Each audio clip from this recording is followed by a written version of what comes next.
नमस्कार, मैं हूं आपके साथ संजीवनी और आप देख रहे हैं भारत न्यूज 360 टीवी। आज बात उस परीक्षा की जिसने हजारों युवाओं के सपनों के साथ साथ उनकी तैयारी को भी कटघरे में डाल दिया है।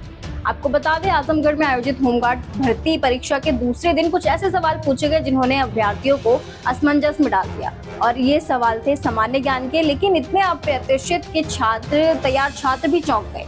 क्या एक होमगार्ड भर्ती परीक्षा में कुवैत की मुद्रा और 2013 की कृषि नीति जैसे सवाल होने चाहिए, या ये बदलते समय का संकेत है कि अब हर परीक्षा हाई लेवल की हो चुकी है। आजमगढ़ में 13 परीक्षा केंद्रों पर आयोजित इस परीक्षा में कुल 5,808 अभ्यर्थी पंजीकृत थे, लेकिन हैरान करने वाली बात ये रही कि 2,506 अभ्यर्थी परीक्षा से अनुपस्थित रहे। पहली पाली में 4,500 उपस्थित थे और 1,308 अनुपस्थित रहे। दूसरी पाली में 4,610 उपस्थित और 1,196 अनुपस्थित। परीक्षा का स्तर भले ही सामान्य बताया गया, लेकिन सामान्य ज्ञान के सेक्शन ने उम्मीदवारों की मुश्किलें बढ़ा दी।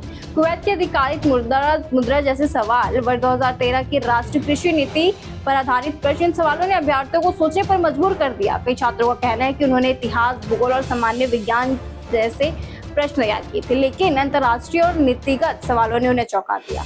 विद्यार्थियों ने कहा पेपर आसान लग रहा था, लेकिन जीके ने कंफ्यूज कर दिया। तो कुछ का कहना है 2013 की कृषि नीति जैसा सवाल पूछना अप्रत्याशित था, कई में तुक्का लगाना पड़ा, और कुछ का कहना है कि सवालों में इतना समय लग गया कि बाकी प्रश्न ही छोड़ने पड़ गए।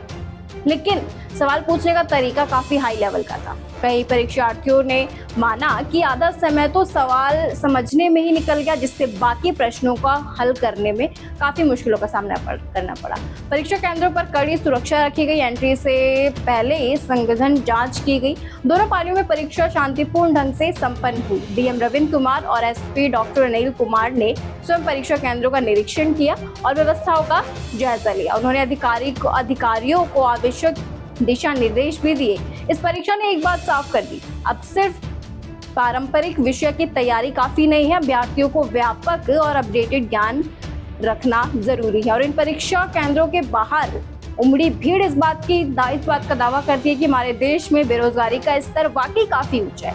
शायद यही वजह है कि आज का युवा चाहे कितना भी उच्च स्तर का क्यों ना हो, एक होमगार्ड की नौकरी के लिए भी पूरी ताकत से एक परीक्षा देने को तैयार हो जाता है। तो सवाल सिर्फ परीक्षा के कठिन होने का नहीं, बल्कि उस व्यवस्था का भी है जहां लाखों सपने सीमित अवसरों में सिमट जाते हैं। क्या बदलते पैटर्न के साथ तैयारी बदलनी चाहिए, या सिस्टम को भी युवाओं की अपेक्षाओं के अनुसार ढलना होगा? आज के ये पेपर न सिर्फ अभ्यर्थियों को नहीं, बल्कि हमारी रोजगार व्यवस्था को भी आईना दिखा रहा है। भीड़ सिर्फ परीक्षा केंद्रों पर नहीं थी, भीड़ उस हकीकत की है जहां गवाही दे रही कि देश में बेरोजगारी का स्तर कितना हो चुका है, जहां होमगार्ड की नौकरी के लिए भी हाई क्वालिफाइड युवा लाइन में खड़े हैं। इस खास रिपोर्ट में इतना ही। आगे की तमाम जानकारी के लिए आप जुड़े रहिए भारत न्यूज 360 टीवी के साथ। सच का सफर हर दिल तक।